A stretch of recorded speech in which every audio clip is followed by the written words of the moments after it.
नमस्कार दोस्तों, मैं अब्दुल करीम एग्ज़ाम ओरिजिन्स के इस YouTube प्लेटफॉर्म में आप सभी का स्वागत करता हूं, जहां आज हम पढ़ेंगे 18 और 19 अगस्त के महत्वपूर्ण समसामयिक घटनाओं को, वो भी प्री प्लस मेंस के पॉइंट ऑफ व्यू से। ठीक है, जो पिछला लेक्चर था मैंने इसी को लिया था कल, पर उसमें आवाज़ नहीं आ रही थी, इसलिए उसे मुझे डिलीट करना पड़ा, मैं नहीं देख पाया था उसे, है ना।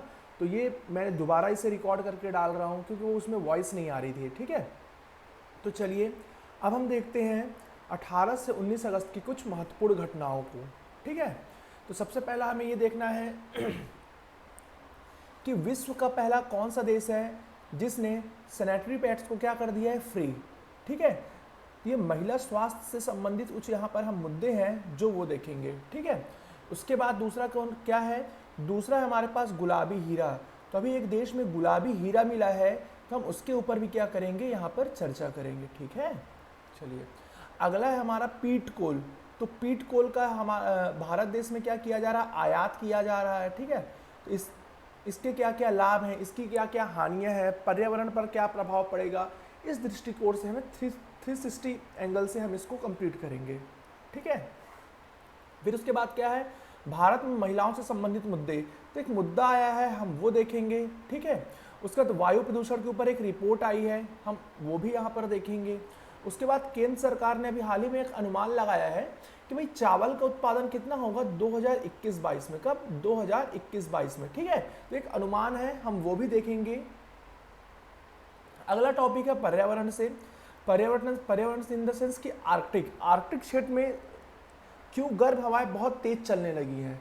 तो अगर वहाँ पर गर्म हवाएं तेज चलने लगी हैं तो इसका क्या प्रभाव पड़ेगा, तो हम वो भी देखेंगे। ठीक है, इसको भी हम 360 एंगल से कंप्लीट करेंगे। ई वेस्ट को मैनेज करने के लिए अभी केंद्र सरकार एक पहल कर रही है, हम वो यहाँ पर देखेंगे। और मध्य प्रदेश से संबंधित क्या देखेंगे, कुछ महत्वपूर्ण करंट अफेयर को भी हम देखेंगे। ठीक है, तो ये रहेगा हमारा आज का टॉपिक, जिस पर हम क्या करेंगे, विस्तृत रूप से चर्चा करेंगे। चलिए आज जब पहले टॉपिक पर चलते हैं। अब हम सबसे पहला यह टॉपिक था कि विश्व का पहला देश कौन सा है जिसने सैनिटरी पैड्स को क्या कर दिया है, फ्री कर दिया है। तो विश्व का पहला ऐसा देश बन गया है हमारा स्कॉटलैंड। कौन सा बन गया है, स्कॉटलैंड। ठीक है,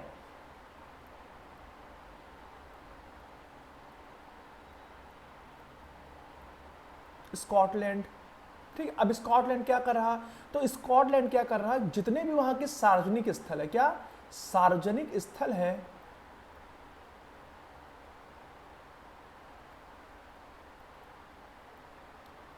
ठीक है, तो वहां पर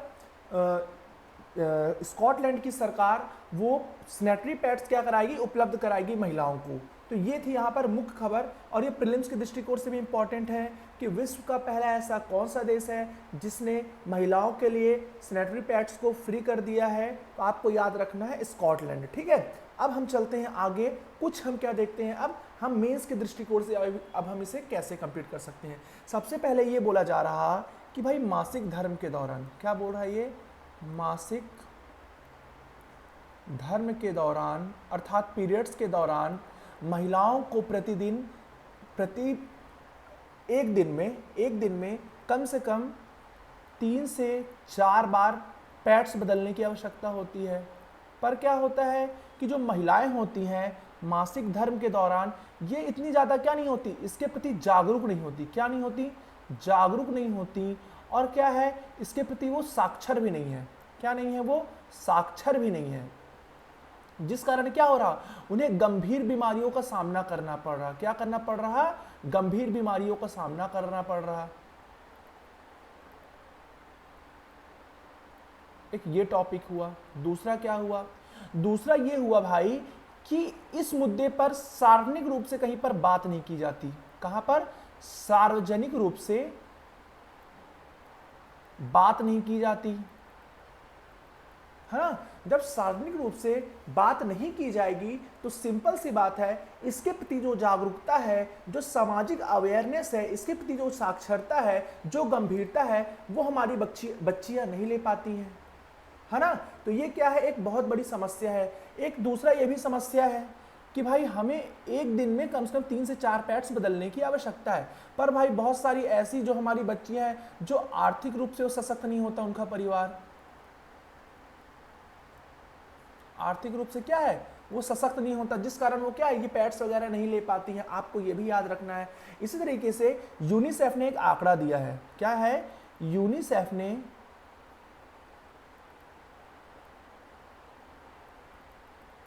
2013 में एक रिपोर्ट प्रस्तुत की है। क्या है? एक रिपोर्ट प्रस्तुत की है। उसने क्या कहा है? उसने ये कहा है कि भाई 13% लड़कियां, क्या बोल रहा है वो, कि भाई 13% लड़कियां क्या नहीं है, जागरूक नहीं है। क्या नहीं है? जागरूक नहीं है। किसके प्रति? मासिक धर्म के प्रति। उसके बाद क्या बोल रहा?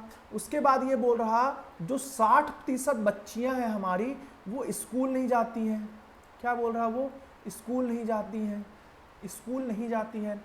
और 79% जो हमारी बच्चियां हैं वह मासिक धर्म के दौरान उनका आत्मविश्वास, क्या, आत्मविश्वास कम हो जाता है।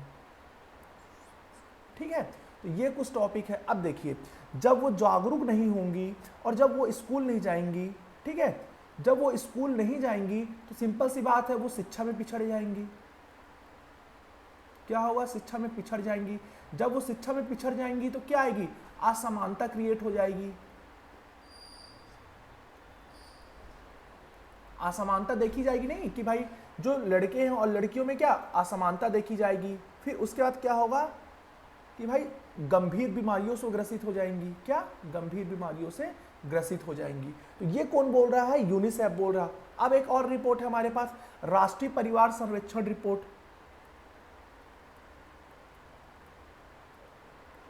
राष्ट्रीय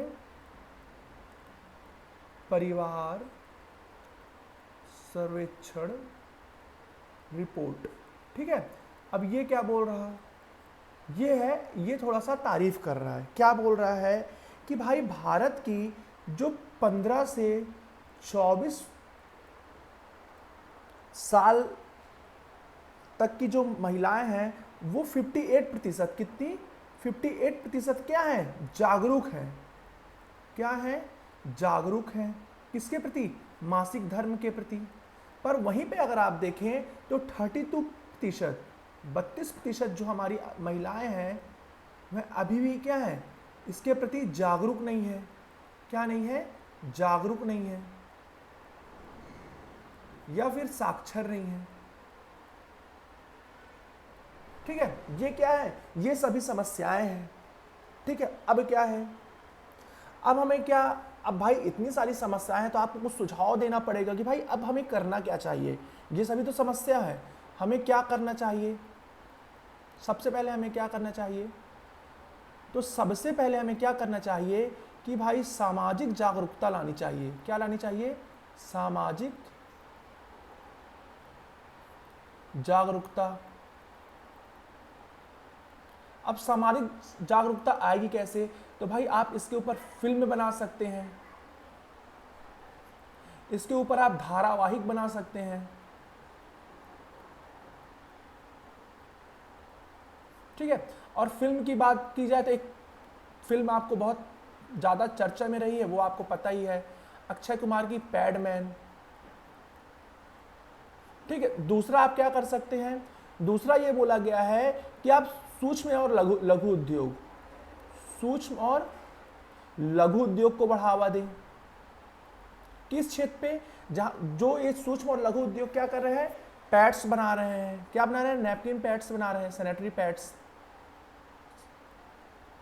तो इससे क्या होगा? इससे क्या होगा कि भाई ये सस्ती दामों पर, सस्ती दरों पर क्या हमारे पैड्स उपलब्ध हो जाएंगे।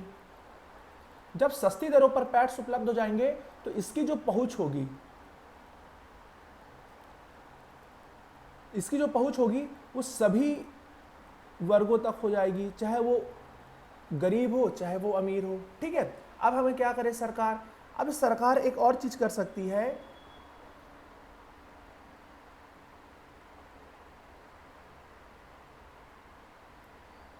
भाई जो इसके प्रति सरकारी योजनाएं चल रही हैं, क्या सरकारी योजनाएं चल रही हैं उसका क्या कराया जाना चाहिए, प्रचार कराया जाना चाहिए ना, प्रचार और प्रसार कराओ भाई आप उसका,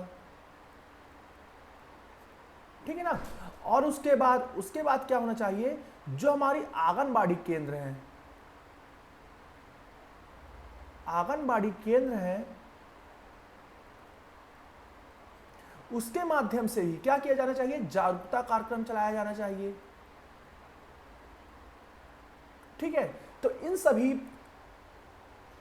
तरीकों से हम क्या कर सकते हैं, मासिक धर्म के प्रति समाज में, सोसाइटी में क्या बदलाव ला सकते हैं, ठीक है। इससे क्या होगा कि भाई बीमारियों से बच्चियां बच जाएंगी, स्कूल जाने लग जाएंगी, समानता स्थापित होने लग जाएंगी, ठीक है। और एक बात आप ये भी लिख सकते हैं कि भाई विद्यालयों में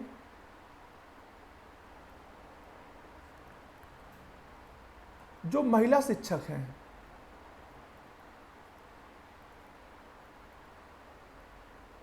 उनकी उपस्थिति बढ़ाई जाए, जिससे क्या होगा, जो हमारी बच्चियां होंगी वो मासिक धर्म के दौरान भी विद्यालय जा सकेंगी और क्या होगी, उनकी शिक्षा अवरुद्ध नहीं होगी, इससे क्या होगा, समानता बनी रहेगी, ठीक है। ये सभी क्या है, हमारे सुझाव हैं। पर सरकार ने भी कुछ किया है, जी हाँ बिल्कुल सरकार ने भी किया है। सरकार ने क्या क्या किया है,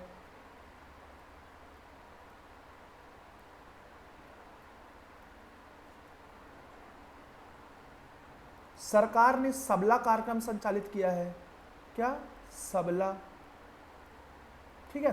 स्वच्छ भारत मिशन की शुरुआत की है,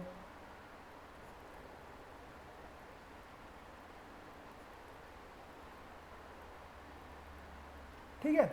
और उसके बाद क्या किया है, स्वच्छ विद्यालय,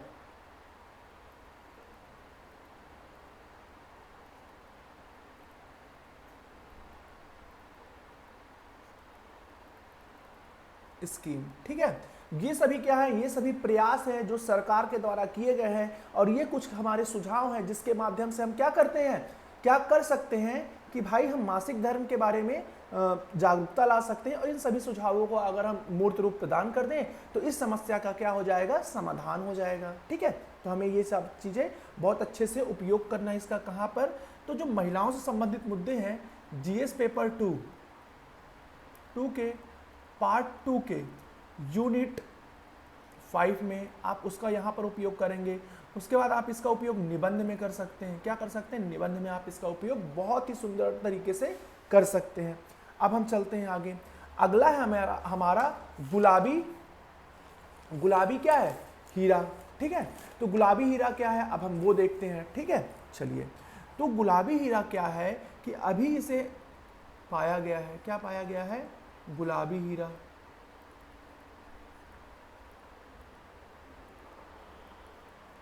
ये कहां से पाया गया है, इसकी जो हमें प्राप्ति हुई है, उसकी प्राप्ति हुई हमें अंगोरा की खदानों से।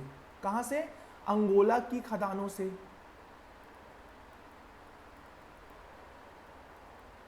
अंगोला की खदानों से। और ये अंगोला की खदानें हैं कहाँ, तो अंगोला एक अफ्रीका महाद्वीप का एक देश है। क्या है, अफ्रीका महाद्वीप का एक देश है, वहां से हीरे की प्राप्ति हुई है, ठीक है। और पिछले 300 सालों में, पिछले 300 वर्षों में ये प्राप्त किया गया सबसे बड़ा हीरा है। क्या है, सबसे बड़ा हीरा है, ठीक है। और इसका नाम क्या रखा गया है वो आप याद रखें, इसका नाम रखा गया है लुलू रोज, ठीक है। तो ये आपको ये चीजें याद रखनी है। आपको ये बताना है कि भारत का ऐसा कौन सा राज्य है जहां पर सर्वाधिक हीरे का उत्पादन होता है। इसका आंसर हो जाएगा मध्य प्रदेश। और मध्य प्रदेश का कौन सा क्षेत्र है, वो हो जाएगा पन्ना। क्या हो जाएगा, पन्ना। और सतना में भी पाया जाता है, ठीक है। ये क्या है, मध्य प्रदेश के कुछ क्षेत्र है जहां पर क्या मिलता है, हमें हीरा मिलता है, ठीक है।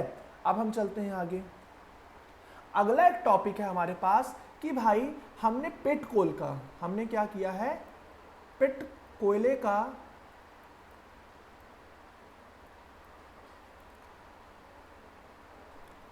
आयात किया है। बहुत अच्छे से आप समझिएगा क्या हुआ है। अभी हाल ही में आपने देखा है कि रूस और यूक्रेन के मध्य क्या हो रहा, वैश्विक स्तर पर युद्ध छिड़ा हुआ है। वैश्विक स्तर पर युद्ध छिड़े होने के कारण यहाँ पर भारत में या फिर वैश्विक स्तर पर देखा जाए तो तेल के दामों पर क्या देखी गई है, तेल के दामों में वृद्धि देखी गई है। तेल के दाम क्या हुए हैं, बढ़ गए हैं। ठीक है, और तेल क्या है, ऊर्जा का एक साधन है, ऊर्जा का एक साधन है। यहां तक आपको बात समझ में आई। इसलिए क्या हुआ है कि भाई अपने ऊर्जा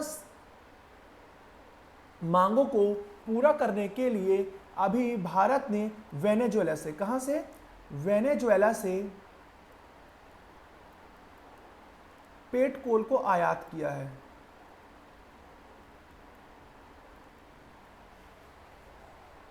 ठीक है, ये याद रखना है।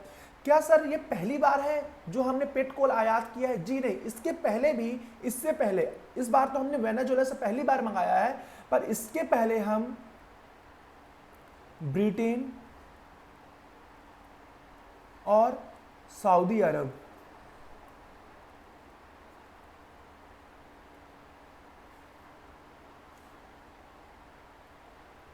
से हम पहले से ही क्या करते रहे हैं, इसका आयात करते रहे। क्यों करते रहे हैं?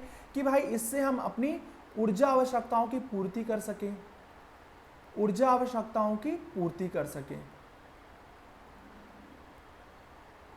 ठीक है, तो आप ये बोल सकते हैं कि भाई भारत ने अपने देश में बढ़ते हुए ऊर्जा संकट को कम करने के लिए और वैश्विक स्तर पर वैश्विक स्तर पर आप रूस यूक्रेन युद्ध के कारण जो तेल के दाम बढ़ते जा रहे थे, इस समस्या से निपटने के लिए वर्तमान समय में क्या हुआ है, वेनेजुएला से हमने तेल का पेट्रोल का आयात किया है। ठीक है, अब हम चलते हैं आगे। ये पेट्रोल है क्या, what is the meaning of petrol, क्या है ये, आपको बहुत अच्छे से याद रखना है। ये जो पेट्रोल है, जब जो हमारा क्रूड ऑयल होता है, क्या, क्रूड ऑयल या कच्चा तेल,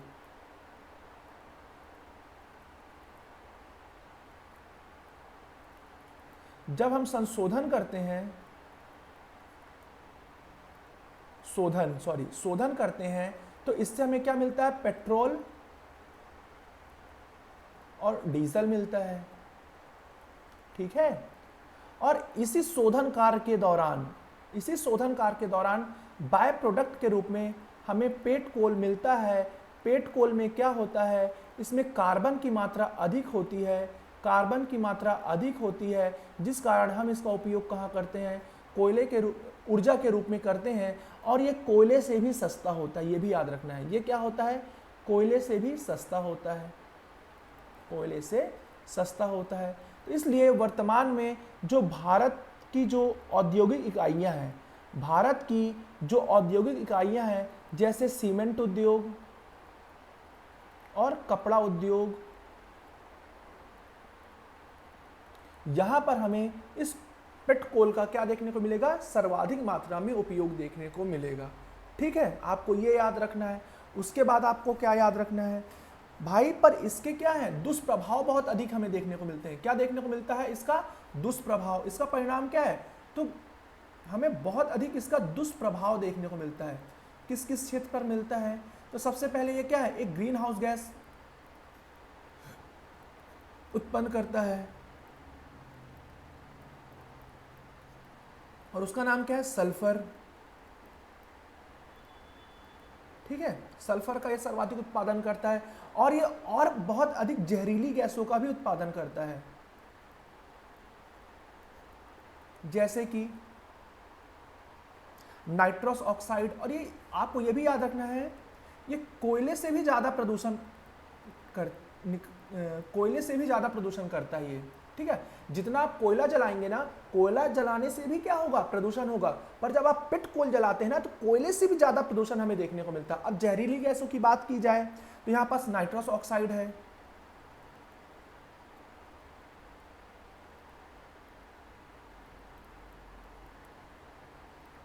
ऑक्साइड। ठीक है, नाइट्रस ऑक्साइड के बाद क्या मिल जाएगा आपको ये याद रखना है, मरकरी है, मरकरी, निकल है,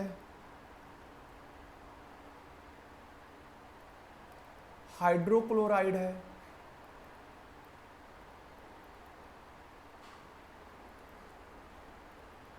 ठीक है। तो ये क्या है, ये कुछ गैसें हैं, जहरीली गैसें हैं जो इसके जलाने से निकलती हैं, जो हमारे पर्यावरण को क्या करता है, पर्यावरण को दूषित करता है। पर्यावरण को दूषित करने के साथ साथ यह मानव स्वास्थ्य पर, ये क्या करता है, मानव स्वास्थ्य पर नकारात्मक प्रभाव डालता है। और जो वायु प्रदूषण को भी क्या करता है, ये वायु प्रदूषण को भी क्रिएट करता है या फिर उसे जन्म देता है, ठीक है।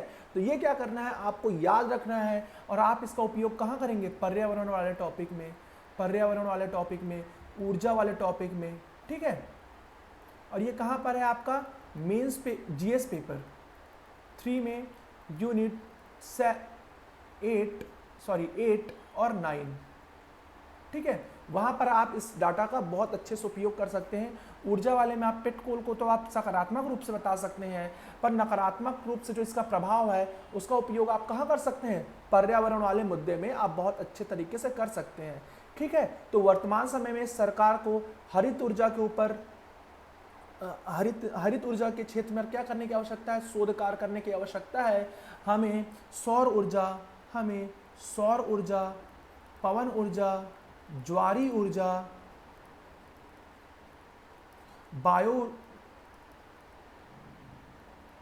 बायोमास, बायोडीजल,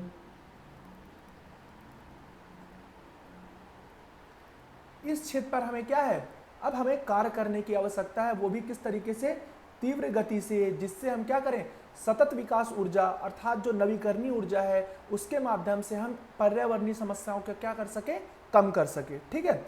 उसके बाद एक मुद्दा है महिलाओं से संबंधित, ठीक है, वो टॉपिक हमारा वहाँ पर कंप्लीट होता है।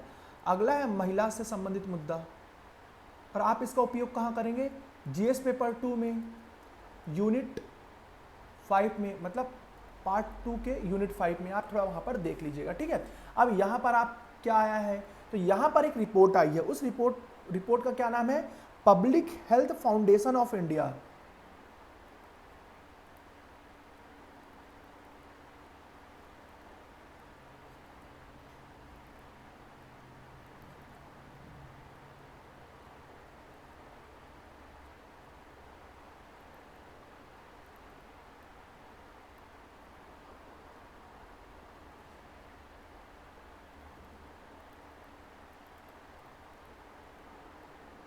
ठीक है, तो पब्लिक हेल्थ फाउंडेशन ये संस्था है, इसने अपनी एक रिपोर्ट जारी की है और इसने क्या बोला है कि भाई भारत में जो 50 वर्ष से अधिक उम्र की जो महिलाएं हैं उसमें हाइपरटेंशन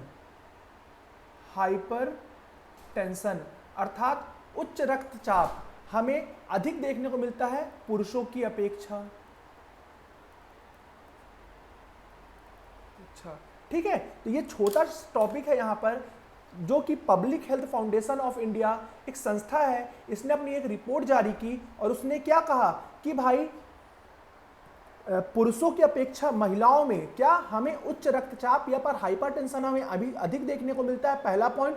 और दूसरा पॉइंट ये बोलता है कि भाई जब महिलाएं 50 वर्ष से अधिक उम्र की हो जाती हैं तो उनमें हमें अधिक मात्रा में ये हाइपरटेंशन देखने को मिलता है। तो इस मुद्दे को आप वहां पर उपयोग कर सकते हैं, ठीक है। उसके बाद एक रिपोर्ट आई है वायु प्रदूषण को लेकर, किसको, वायु प्रदूषण को लेकर। अब ये क्या रिपोर्ट है, अब आप इसको बहुत अच्छे ढंग से देखिए कि भाई ये क्या रिपोर्ट है, ठीक है। अब ये क्या रिपोर्ट है, अब आप इसको देखिए। एक संस्था है, उस संस्था का क्या नाम है, हेल्थ इन्फेक्ट इंस्टीट्यूट।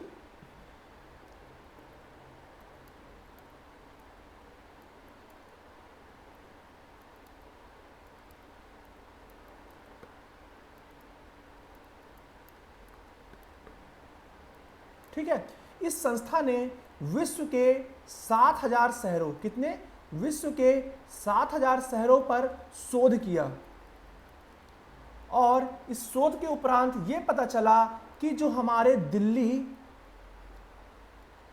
जो दिल्ली शहर है ये विश्व का सर्वाधिक दूषित शहर है वायु प्रदूषण के मामले में, और दूसरा है हमारा कोलकाता। ठीक है, ये 2 पॉइंट कंप्लीट हुआ। और यहां पर PM 2.5 अर्थात पार्टिकुलेटेड मॉलिक्यूल 2.5 की जो मात्रा है वो सर्वाधिक है। क्या है ये? सर्वाधिक है। तो वायु प्रदूषण में आपको ये याद रखना है कि आप वायु प्रदूषण का आप जिक्र करते हुए लास्ट में इस रिपोर्ट को कोट कर सकते हैं कि हेल्थ इन्फेक्ट इंस्टीट्यूट ने 7000 शहरों पर, विश्व के 7000 शहरों पर क्या किया है? शोध किया है। और इस उपरांत इसने एक रिपोर्ट प्रस्तुत की है कि विश्व के सर्वाधिक जो दूषित शहरों में वायु प्रदूषण के मद्देनजर में देखा जाए तो दिल्ली है सर्वाधिक दूषित, और दूसरे नंबर में क्या आएगा? कोलकाता आएगा। ठीक है, तो ये हमें याद रखने की आवश्यकता है। उसके बाद हम आगे चलते हैं। उसके बाद हम आगे चलेंगे और आप इसका उपयोग कहाँ करेंगे? जो हमारा GS पेपर 2 है उसके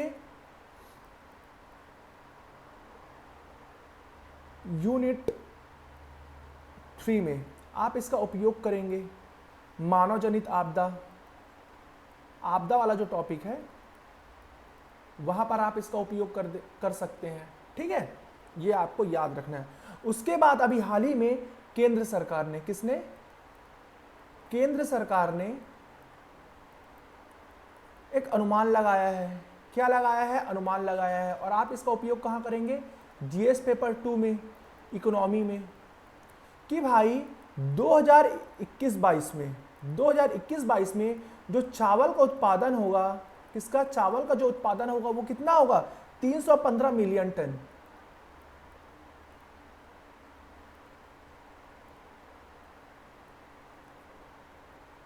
ठीक है, और इसके साथ साथ ही 2021-22 में जो दाल है, चना है और गन्ना है, इसके उत्पादन में क्या होगी? वृद्धि हमें देखने को मिलेगी। ऐसा किसने कहा है? केंद्र सरकार ने।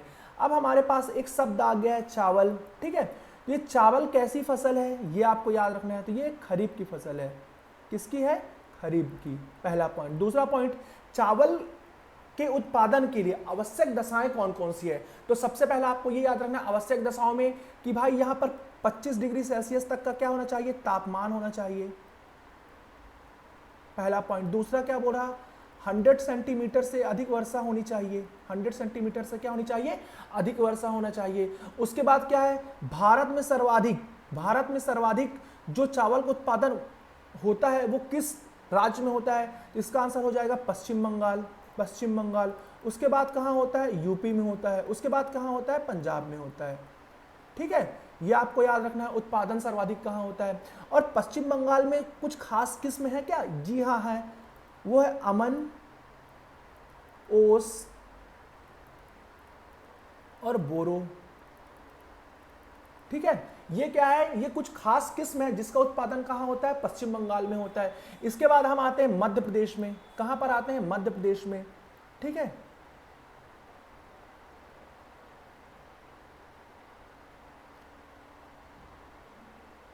ठीक है, ये तो मध्य प्रदेश का जो हमारा ये वाला रीजन है, ये बघेलखंड वाला रीजन। ठीक है, यहां पर बघेलखंड तो इतने में आता है, पर इस वाले रीजन में भी। ठीक है, बघेलखंड सिर्फ इतना ही है। ठीक है, ये वाला पोर्शन सिर्फ बघेलखंड है। ये ठीक, ये वाला पोर्शन सिर्फ बघेलखंड है। पर क्या है कि बघेलखंड में यहां पर कौन सी मिट्टी पाई जाती है? तो लाल पीली मिट्टी पाई जाती है। कौन सी? लाल और पीली मिट्टी पाई जाती है। बहुत अच्छे से समझिएगा। और ये जो हमारा क्षेत्र है यहां पर सर्वाधिक क्या होता है? यहां पर सर्वाधिक चावल की खेती होती है। ठीक है, उसके बाद ये याद रखिएगा जो सिवनी का लखनादौन है। क्या? सिवनी का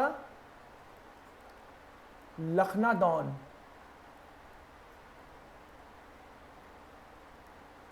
ठीक है, वो किस लिए प्रसिद्ध है? तो काली मूछ चावल के लिए प्रसिद्ध है। किस चावल के लिए? काली मूछ। काली मूछ क्या है? एक प्रकार की चावल की किस्म है। और इस किस्म की चावल के उत्पादन के लिए मध्य प्रदेश में एक सिवनी जिला है। सिवनी जिले का लखनादौन प्रसिद्ध है। ठीक है, मध्य प्रदेश के किस क्षेत्र में चावल की खेती होती है? तो आप बता देंगे कि बघेलखंड वाला जो रीजन है वहां पर चावल की खेती होती है। इतना आपको क्या करना है? याद रखना है। ठीक है, अब हम चलते हैं आगे। अगला हमारा एक टॉपिक है कि भाई आर्कटिक क्षेत्र पर, कहां पर? आर्कटिक क्षेत्र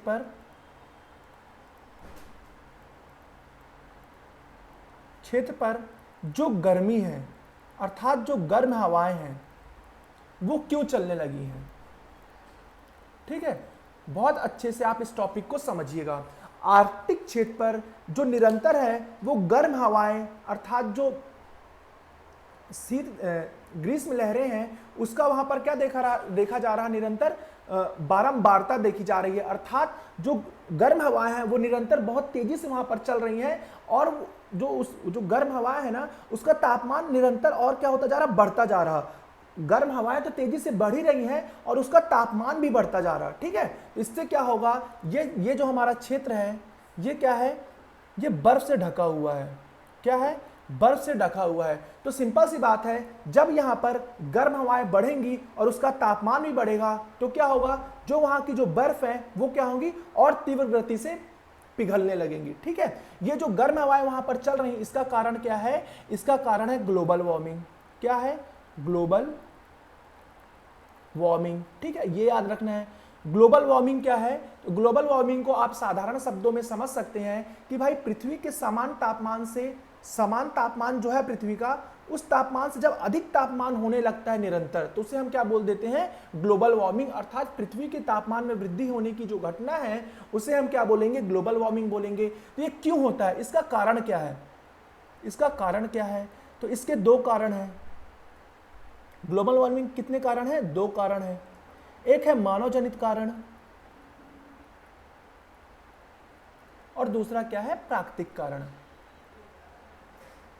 मानव जनित जो कारण है उसमें आप क्या क्या लिख सकते हैं, उसमें आप लिख सकते हैं भाई जो हम वनों का उन्मूलन कर रहे हैं, वनोन्मूलन कर रहे हैं, ये सबसे बड़ी समस्या है। हम क्या कर रहे हैं, औद्योगिकरण को बढ़ावा दे रहे हैं, ये एक सबसे बड़ी समस्या है। तीसरा पॉइंट आप ये बोल सकते हैं कि भाई हम पशुचरण कर रहे हैं, ये भी एक समस्या है। ठीक है ना, ये सब क्या है, आपको चीजें वहां पर लिखनी है। और आपको क्या बोलना है, हम क्या कर रहे हैं, जीवाश्म ईंधन का उपयोग कर रहे हैं। हम क्या कर रहे हैं, जीवाश्म ईंधन का उपयोग कर रहे हैं। इससे क्या है, हमारा ग्लोबल वार्मिंग बढ़ रहा है। प्राकृतिक कारण में आप क्या बोल सकते हैं कि भाई ज्वालामुखी है, ज्वालामुखी की जो घटना है इससे क्या हो रहा है, हमारा ग्रीन हाउस गैस बढ़ रहा और ग्लोबल वार्मिंग को ये बढ़ावा दे रहा। उसके बाद आप ये बोल सकते हैं जो प्राकृतिक रूप से उपलब्ध गैसें हैं, प्राकृतिक रूप से उपलब्ध जो गैसें हैं इससे भी क्या हो रहा, हमारा ग्लोबल वार्मिंग बढ़ रहा। ये तो भाई इस बढ़ रहा है। अब हम क्या पढ़ रहे हैं, आर्कटिक क्षेत्र वाला। ये भाई आर्कटिक क्षेत्र पर जो गर्म हवाएं चल रही है तो इसका क्या परिणाम होगा, तो आपको ये याद रखना है कि भाई यहाँ पर गर्म हवाएं जो चल रही हैं, बहुत तेजी से गर्म हवाएं जो चल रही हैं, इसके कारण क्या हो रहा है, बर्फ पिघल रही है। क्या है, बर्फ पिघल रही है। आपको याद रखना है कि भाई 6 बिलियन टन प्रतिदिन क्या हो रहा, बर्फ पिघल रही है। और ये क्या है, इसकी जो मात्रा है, बर्फ पिघलने की जो दर है वो निरंतर और बढ़ती जा रही है। भाई सिंपल सी बात है, जब ये बर्फ पिघलेगी तो क्या होगा, जो हमारे मीठे पानी के स्रोत हैं, मीठे पानी के जो स्रोत हैं उसमें क्या आएगी, कमी आएगी। और जो हमारा ग्रीनलैंड वाला जो द्वीप है, ग्रीनलैंड जो हमारा एक द्वीप है वो क्या होगा, ये भी भाई पूरी तरीके से बर्फ से ढका हुआ है, तो ये भी क्या होगा, एक ना एक दिन क्या होगा, ये डूब जाएगा। उसके बाद ये बताया गया जो वर्जीना जो देश है उसका जो कुछ क्षेत्र है वो पूरी तरीके से डूब जाएगा। और इसी तरीके से अगर ये सब चीजें चलती रही तो भाई समुद्र का जो जल स्तर है, क्या, समुद्र का जो जल स्तर है, समुद्र का जल स्तर वो बढ़ जाएगा। जब समुद्र का जल स्तर बढ़ेगा तो समुद्री परिस्थिति तंत्र पर क्या होगा, इसका नकारात्मक प्रभाव पड़ेगा। समुद्री परिस्थितिकी तंत्र पर इसका नकारात्मक प्रभाव पड़ेगा। और क्या होगा कि भाई इससे जो चक्रवात हैं उसकी जो आने की जो प्रवृत्ति है वो अधिक बढ़ जाएगी। और जो हमारे जो द्वीपीय और तटवर्ती क्षेत्र है, कौन कौन से क्षेत्र, द्वीपीय देश और तटवर्ती जो क्षेत्र हैं वो क्या हो जाएंगे, जलमग्न हो जाएंगे। जब वो क्षेत्र जलमग्न हो जाएंगे तो इससे क्या होगा, आवासीय समस्या उत्पन्न होंगी, आवासीय समस्या उत्पन्न होंगी। इसके बाद क्या होगा, इसके बाद क्या, खाद्यान्न संबंधी समस्या का जन्म होगी, खाद्यान्न संबंधी समस्या का जन्म होगा। ठीक है, तो ये सब क्या है, इसके नकारात्मक क्या है, प्रभाव है। ठीक है, अब हमें क्या करना चाहिए, अब हमें एक सुझाव देना पड़ेगा ना भाई कि हम क्या करें। सुझाव में आप सबसे पहले लिख सकते हैं कि भाई हमें वृक्षारोपण को बढ़ावा दिया जाना चाहिए। क्या, वृक्षारोपण को,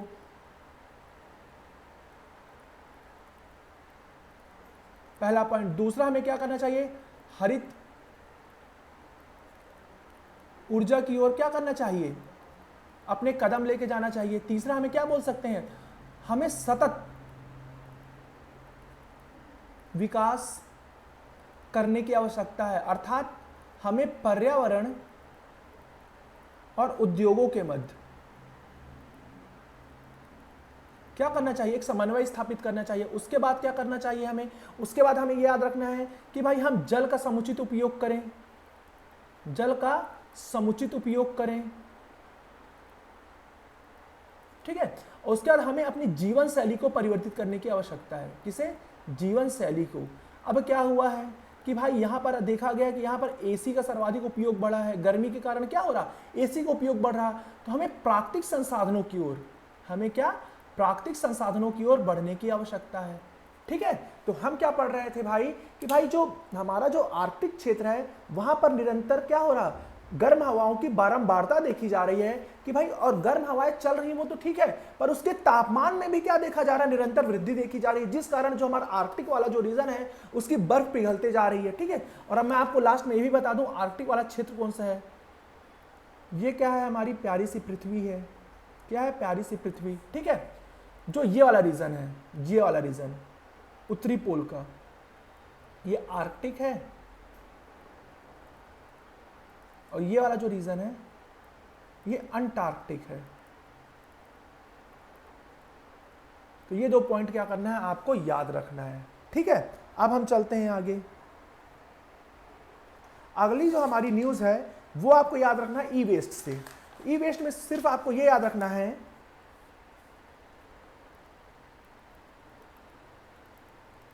ई वेस्ट में सिर्फ आपको ये याद रखना है कि जितने भी हमारे इलेक्ट्रॉनिक गैजेट्स हैं, क्या, इलेक्ट्रॉनिक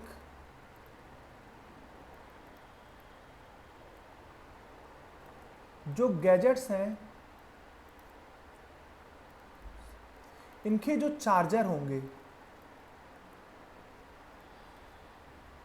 वो एक या दो प्रकार के रूप में उसे परिवर्तित किया जा रहा है, एक या दो। अभी क्या होता है, लैपटॉप के लिए अलग होता है, सी टाइप का अलग होता है, वी टाइप का अलग चार्जर होता है। तो केंद्र सरकार क्या कर रही है वर्तमान समय में, उसका ये कहना है कि भाई हम इन चार्जरों को क्या करें भाई, अब इन चार्जरों की हम जो संख्या है उसको सीमित कर दें। तो इससे क्या होगा कि हम ई वेस्ट, जो बहुत सारे चार्जर हैं जो खराब हो जाते हैं और जो पृथ्वी पर क्या होता है प्रदूषण को जन्म देते हैं, तो हम चार्जरों को हम परिवर्तित करें कि भाई जो लैपटॉप के लिए एक ही चार्जर हो, मोबाइल के लिए एक ही टाइप का चार्जर हो। इससे क्या होगा कि हम ई वेस्ट पर क्या कर पाएंगे, काबू पा लेंगे, ठीक है। तो आपको ये याद रखना है। उसके बाद अब हम चलते हैं मध्य प्रदेश में, ठीक है। तो मध्य प्रदेश की 2-3 घटनाएं हैं वो आपको याद रखना है, ठीक है। सबसे पहला ये याद रखना है कि मध्य प्रदेश 2023 में प्रवासी भारतीय दिवस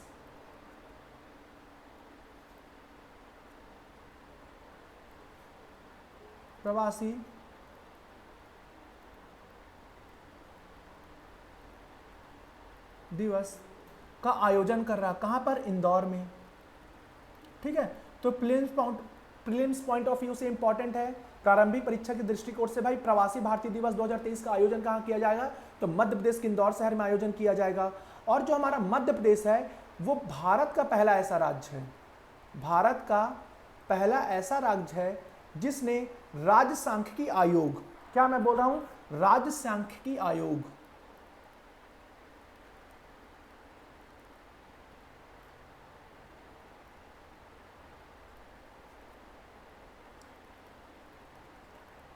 का गठन कर रहा है मध्य प्रदेश, ठीक है। इसका उद्देश्य क्या है, इसका उद्देश्य यह है कि भाई जो जितने भी प्रकार के जो डाटा हैं, ठीक है, उसका क्या किया जा सके, एक जगह उसका रख रखाव किया जा सके। इसलिए जो मध्य प्रदेश की सरकार है वो क्या कर रही है, राज्य सांख्यिकी आयोग का गठन कर रही है, ठीक है, ये याद रखना है। उसके बाद आपको याद रखना है तेजस जन कल्याण समिति। ये 2 पॉइंट के बाद आपको ये याद रखना है तेजस जन कल्याण समिति, ठीक है। इसका आप मेंस में उपयोग कर सकते हैं उदाहरण के रूप में। ये क्या कर रही है, जो तेजस जन कल्याण समिति है, ये प्रदेश में वृक्षारोपण को बढ़ावा दे रही है। किसे? वृक्षारोपण को, पहला पॉइंट। दूसरा पॉइंट क्या है, ये जरूरतमंद बच्चों को शिक्षा उपलब्ध करा रही है। जरूरतमंद जो बच्चे हैं ना, उन्हें क्या कर रही है, शिक्षा उपलब्ध करा रही है। ठीक है। तीसरा क्या कर रही है, जो सरकार की जो स्वच्छता से संबंधित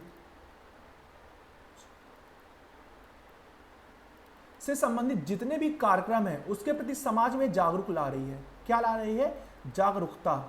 कि भाई केंद्र सरकार हो या राज्य सरकार हो, इन लोगों ने जितना भी स्वच्छता से संबंधित योजनाओं का क्रियान्वयन किया है, इसके प्रति जो तेजस जन कल्याण समिति है वो समाज में जागरूकता लाने का काम कर रही है। ठीक है। तो इन सभी पॉइंट्स को आपको याद रखना है और आप इसका उपयोग कहाँ कर सकते हैं, मेंस में, कि भाई तेजस जन कल्याण समिति है वह प्रदेश में वृक्षारोपण को बढ़ावा दे रही है, जरूरतमंद बच्चों को शिक्षा उपलब्ध करा रही है, सरकार द्वारा जो स्वच्छता कार्यक्रम संचालित किए जा रहे हैं उसके प्रति समाज में जागरूकता क्या है, ये ला रही है। ठीक है। तो इस पॉइंट को आपको याद रखना है और आप इन सभी पॉइंट्स को कहां पर उपयोग करेंगे, मेंस में आप उपयोग करेंगे और क्या करेंगे, आप अपने आंसर को इनहेंस कर लेंगे। और आप याद रखिएगा कि ये जो हमारी क्लासेस हैं वो अल्टरनेट डेज पे चलती हैं। ठीक है। अब अगला लेक्चर हमारा कल आएगा। ये कल का लेक्चर था जो कल चला गया है, पर कल आवाज नहीं आ रही थी जिस कारण मुझे ये लेक्चर दोबारा रिकॉर्ड करना पड़ा है। ठीक है। तो आज के लिए हमारी जो क्लास है यहाँ पर समाप्त होती है। मैं उम्मीद करता हूँ कि आपको ये लेक्चर समझ में आया होगा, आपकी मेंस की तैयारी को एक नया आयाम देगा। ठीक है। लास्ट में, अगर आपने इस चैनल को सब्सक्राइब नहीं किया है, आपने इस लेक्चर को अपने दोस्तों को शेयर नहीं किया है और आपने लाइक नहीं किया है, तो प्लीज़ आप इस चैनल को सब्सक्राइब करें, अपने दोस्तों को इस प्लेटफॉर्म को शेयर करें और इस जो क्लास को आप लाइक करना ना भूलें। ठीक है। चलिए, धन्यवाद।